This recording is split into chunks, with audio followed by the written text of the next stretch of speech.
이제 오늘 44절 이제 마지막 시간이고, 이제 45절은 내일부터 이제 좀 살펴보겠습니다. 44절 마지막 시간의 제목은 섬김의 자세를 배우다 라는 제목으로 함께 은혜를 나누고자 합니다. 44절을 가지고 처음에 생각했던 것은 섬김의 대상이었습니다. 어떤 단어가 생각이 나셔야 되면 모든이라는 단어가 생각이 나셔야 돼요. 섬김의 대상을 할 때 섬김의 대상의 크기가 사람의 크기를 결정한다라는 내용입니다. 예수님께서는 이제 섬김의 대상의 크기가 모든이라고 했을 때는 낮게는 어디냐면 죄인들에서부터 하나님까지 그 대상의 폭이 굉장히 컸다라는 것입니다. 대상의 그 크기가. 그래서 예수님께서 가장 위대한 분이시다라는 것이고, 두 번째는 섬김의 폭이었습니다. 섬김의 폭. 낮아지는 것이 섬기는 것인데 그 섬김의 폭이 어느 정도냐? 하나님께서 낮아짐의 폭이라는 것은 이제 예수님께서 하나님의 본체이신데, 그것을 비워서 어디까지 낮아지시는 거예요? 폭 자체가 종까지 낮아지시는 그 낙차의 폭이 예수님의 위대함이 되었다라는 것입니다. 우리도 마찬가지로 적용을 하셔야 되는 것이고, 오늘 이 시간에는 뭐냐면 섬김의 자세입니다. 이건 종의 정체성을 우리가 항상 가져야 돼요. 정체성을. 앞서 배운 섬김의 대상과 방법을 바탕으로 우리가 어떤 자세로 섬겨야 되냐, 종의 정체성을 잊으면 안 된다라는 것입니다. 종의 몸에 지닌 것도 아낌없이 드리라, 그 찬송의 가사처럼 종의 정체성이 있어야 돼요. 그래서 종으로서의 마땅히 행할 바를 행할 수 있다라는 것입니다. 이게 어떻게 접근을 하시면 좋냐면, 나를 어떤 자세로 사람들 앞에 드러내느냐, 어떤 자세로, 이게 이제 사람의 크기를 정한다라는 것입니다.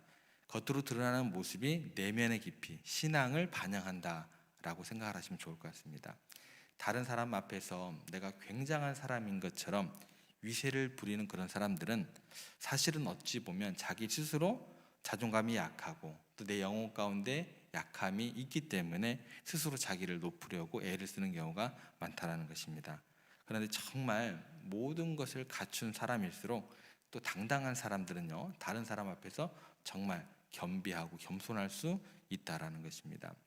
제가 어렸을 때 이제 동네를 지나가다 보면 대문 앞에 항상 있었던 글귀가 있었어요. 뭘까요?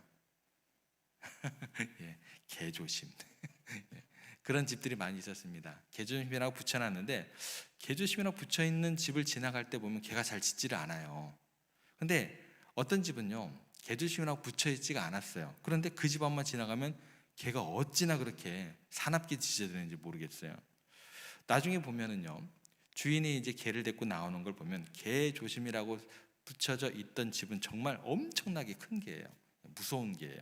그런데 아무것도 안 써져 있는데 요란하게 그렇게 짖어진 그 집에 그 주인하고 개가 나오는 거 보면 조그마한 것들이 나와요. 길을 가다가도 좀 사납게 짖는 제 개들을 보면 어떤 개들이 주로 사납게 짖냐면 작은 개들 사납게 짖고, 큰 개들은 잘 안 짖는 것 같아요. 왜 그럴까요? 큰 개들은 뭐 당당하니까, 겁날 게 없으니까. 근데 짖는 이유는 뭐예요? 작은 개들은 겁이 나고 무서워서 짖는 경우가 많게 되는 걸 보게 됩니다. 우리 자기 자신에 대해서도 당당한 사람은 늘 자신을 낮추는 경우가 많이 있습니다. 예를 들어서 이제 무술의 고단자를 보면 굉장히 뭐예요?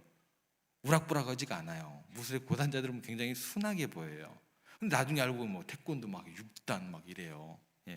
깜짝깜짝 놀라게 되는 그런 고수들이 많이 있는 것 같습니다. 예수님께서는요, 자신의 정체성을 뭘로 삼으셨냐면 그냥 종으로 삼으셨어요. 그리고 평생 종처럼 살다 가셨어요. 예수님처럼 종의 자세가 몸에 배인 사람들이, 이 사람들이 내공이, 신앙의 내공이 굉장한 사람들이다라는 것입니다. 종의 자세를 가지고 살아갈 때 얼마나 위대한 역사를 이루어가는지 우리가 너무나 잘 알게 됩니다. 예를 들면 링컨 대통령이 남북 전쟁 중에 가장 피비린내 나는 전투가 있었던 게 게티스버그 전투입니다. 게티스버그. 여기에서 이제 완전히 기울어요, 북군으로. 게티스버그 전투가 끝나고 난 이후에 국립묘지 이제 봉헌식에서 너무나 많은 사람들이 이제 전사를 했으니까, 그리고 국립묘지 봉헌식에서 불과 2, 3분 동안 말을 해요. 근데 그 연설이 역사를 바꿀 만한 그런 연설을 하게 됩니다. 게티스버그 연설이 그래서 그냥 단순한 추모사가 아니었던 것이 되는 거예요. 이것은 뭐냐면 종의 마음을 가지고 국가의 미래에 대한 완전한 선언이에요. 그게 뭐냐면 이 나라를 내가 하나님께 부름받은 종으로서 섬기겠는데 하나님의 뜻으로 완전히 새로운 자유로운 나라를 탄생시키는 게 우리의 목적이라고 이야기를 하면서 그 다음에 어떤 얘기를 하냐면 국민에 의한, 국민을 위한 정부를 이야기를 하게 됩니다. 2~4분밖에 안 돼요. 되게 짧아요. 근데 이 말의 뜻은 뭐냐면 진정한 섬김의 본질을 보여주는, 종으로서 종의 그 뭐라 그럴까요? 정체성을 가지고 내가 리더로서, 또 국가도 마찬가지죠. 정부도 마찬가지죠. 그래서 대통령이 종의 자세를 가지고 국민을 섬기면 존경을 받게 되고 역사의 큰 인물이 되는 거예요. 회사의 리더십도 마찬가지입니다. 회장이요, 종의 마음으로 회사원을 섬긴다고 한다면 그 회사는요 반드시 성공하지 않을 수가 없습니다. 리더의 섬김은요 그 자체로요 조직과 문화와 성과를 근본적으로 변화시키는 거예요. 막 체근해가지고 끌고 가는 게 아닙니다. 교수님이 학생들을 종의 마음으로 섬기면 그 학생들은 평생 그 선생님 기억합니다. 그러니까 진정한 교육이라는 것은 지식을 전달하는 게 아니에요. 지식을 전달하는 걸 뛰어넘어서 삶으로 섬기는 것입니다. 부부관계는 어떨까요? 마찬가지겠죠. 남편이 아내가 남편을 종의 마음으로 섬기면 이건 단순히 사랑을 뛰어넘는 거예요. 서로를 존중하고 존귀히 여기는 그런 관계가 된다라는 것입니다. 우리가 하나님 앞에서 진정한 사명자로 살아가기 위해서는 뭐예요? 종의 정체성, 종의 자세가 핵심입니다. 하나님께서 나를 종으로 보내셨다라는 정체성을 가지고 살아갈 때 놀라운 일이 일어나게 됩니다. 그리고 이런 종의 자세로 살아갈 때 하나님의 놀라운 도우심과 은혜 안에 거하면서 불가능한 일도 가능해지고 모든 상황 가운데 승리하게 된다라는 거예요. 예수님께서 종의 정체성을 가지고 끝까지 살아가시기 때문에 불가능한 일도 십자가도 감당하시게 되고 최후 승리를 얻는 그 자리까지 나아가시게 됐다는 걸 우리가 기억해야 할 것 같습니다. 그런데 마귀는 어떨까요? 항상 반대의 길을 가르치죠. 예수님께서 사역 딱 시작하심과 동시에 무엇이 시작돼요? 마귀의 유혹이 시작돼요. 그 내용이 뭐예요? 네가 하나님같이 될 수 있다니까? 이 얘기입니다. 이 얘기예요. 그러니까 하나님같이 될 수 있다라는 거짓된 유혹으로 하와를 범죄하게 만들었고 결국 아담과 함께 타락의 길로 이끌었다라는 거예요. 예수님의 사역에 대해서도 처음부터 걸고 넘어지고 유혹했던 게 그 장면이다라는 것입니다. 벤자민 프랭클린, 굉장히 유명한 사람이죠. 이 사람이 젊었을 때 막 뛰쳐나가다가 문지방에 머리를 꽝 부딪혔어요. 그리고 거의 쓰러질 때 아파하고 힘들어하고 있는데 지나가는 사람이 그걸 보고 이렇게 이야기를 합니다. 젊은이, 고개를 숙이면 세상에 부딪힐 일이 없다네. 이 말을 평생의 좌우명으로 삼았다고 해요. 그래서 겸손하게 살다 보니까 굉장히 위대한 인물로 그렇게 자리매김하게 됩니다. 서양에만 있을까요? 우리나라에도 있습니다. 조선조의 명재상이었던 맹사성이 19살에 과거에 급제를 하게 됩니다. 그리고 20살에 파주 군수가 돼요. 잘 나가는 젊은이였어요. 그렇게 한참 잘 나갈 때 우연히 어떤 사람으로부터 이런 말을 듣게 됩니다. 지식이 넘치면 인품을 망치고 고개를 숙이면 부딪히는 일이 없다. 이 소리를 들은 맹사성이 그 잘 나갈 때 굉장히 큰 깨달음을 얻게 돼요. 그리고 정치 사상을 많이 편집하면서 한마디로 그의 정치 사상을 요약하면 이렇게 됩니다. 지도자가 덕을 베풀면 백성은 충성으로서 화답한다. 그리고 이것을 자기가 평생에 걸쳐서 실천해 나갑니다. 그래서 여러분들이 잘 알다시피 맹사성이 뭘 타고 다녀요? 외출할 때 소를 타고 다녔죠. 소를 타고 다니고 의복하고 행랑은 어떻게? 항상 간소하게. 사람들이 그가 정승인 걸 전혀 몰라볼 정도로 그렇게 다녔다라는 거예요. 그래서 그가 가진 많은 능력과 업적에도 불구하고 너무나 겸손해서 그 모습만 보면 그냥 사람들이 존경하는 거예요. 그리고 임금도 그를 소중히 여겨서 굉장히 중요한 일을 맡겼다라는 것입니다. 제 모토가요, 목사 같지 않은 목사처럼 살아가자는 거예요.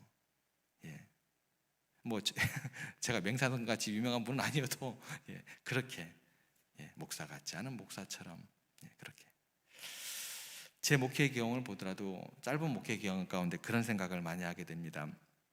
스스로 높아지고 굉장한 줄 아는 사람들은요, 어디를 가나 끊임없이 부딪히더라고요.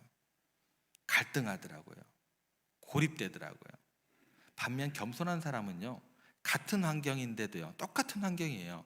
근데 모든 사람들로부터 사랑받고 칭송받는 것을 제가 많이 경험했습니다. 모든 사람의 그래서 종이 되라는 것은 뭐냐면 우리를 힘들게 하는 것이 아니고 너희들 모든 사람들에게 존경을 받는 비법을, 사랑받는 비법을 하나님께서 우리에게 알려주신다라고 접근하시면 좋을 것 같습니다. 그리고 모든 사람이 종이 되라는 것은 그걸로만 그치는 게 아니고 단순히 사람을 섬기라는 뜻이 아니고요, 이것은 하나님을 섬기고 예수님을 따르는 삶의 근본적인 길이 되기 때문에 그렇게 말씀하시는 거예요. 우리가 모든 사람이 종이 되라는 것은 궁극적으로 하나님께서 우리의 주인 되십니다라는 그 고백이 되는 거예요. 그래서 바울이라는 사도는 어떻게 얘기를 하냐면 내가 그리스도를 본받는 자가 되었다라고 이야기를 합니다. 그러니까 그가 자신의 방법대로 사역한 것이 아니라 예수 그리스도의 모범을 따라 살았고, 바로 그것이 사도 바울을 굉장히 위대한 사도로, 그런 삶의 비결로 이끌었다라는 거예요.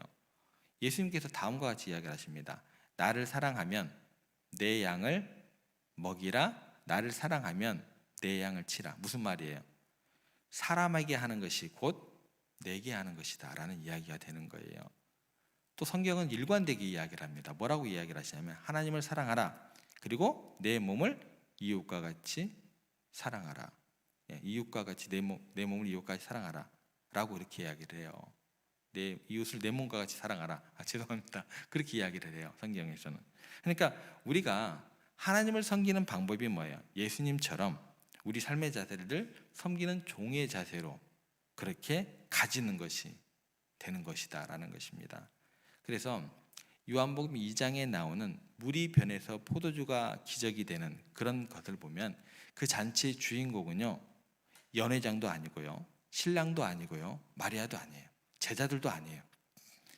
제자들이 예수님을 믿게 만드는 가장 중요한 역할을 했던 주인공들은 종들이에요. 종들. 물을 채우라고 하니까 아구까지 채우고, 떠다 갖다 주라고 하니까 또 갖다 주고, 잔치 준비하고 정리하라고 심부름하느라고 정말 피곤한데 예수님께서 쓸데없이 들어올 때나 쓰는 돌 항아리에다가 물 채우라고 하면은 불평을 해야 하는데 말씀하시는 대로 그대로 섬겼다라는 거예요. 왜 섬겼을까요? 다른 이유가 없어요. 종이기 때문에, 종의 정체성을 가지고 있었기 때문에 그냥 종의 자세로 섬겼다라는 거예요. 그래서 그들이 그 잔치에서 예수님의 영광을 드러내는 그런 주인공이 되었다라는 것입니다. 오늘 주님께서 저희들에게 분명하게 이야기를 하세요. 큰 사람이 되고 싶다면 모든 사람이 종이 되어야 해라. 섬김의 자세는 종의 자세여야 한다. 그리고 종의 정체성을 가지고 종의 자세가 몸에 배인 사람은 하나님의 보시기에 아름다운 사람이요, 최고로 귀하게 여길 수 있는 그런 존재가 된다라는 것입니다. 우리가 꼭 기억해야 할 것입니다. 우리의 주인 되시는 예수님은 그래서 섬김을 받으러 오지 않고 섬기러 오셨다. 그리고 우리의 구주가 되셨다라는 것입니다. 그러면 오늘 우리가 어떤 자세로 살아야 할지, 우리가 어떤 기도의 제목을 가지고 기도해야 될지, 그 결단의 내용은 간단합니다. 당당하게 내 자리를 차지하겠다라는 생각보다도 종이 되겠다, 라고 우리가 결심을 해야 될 것 같습니다. 그것이 행복으로 가는 지름길이요, 위대해지는 비결이 될 줄로 믿습니다. 하나님께서 우리 모두에게 그 길을 감에 있어서 더욱더 성령님께서 함께 동행하여 주실 것이고, 그 가운데 그 길을 가는 우리들에게 풍성한 은혜와 섬김의 능력을 부어주시기를 간절히 기도하면서 오늘도 그 길을 함께 걸어가시기를 주님의 이름으로 부탁을 드립니다.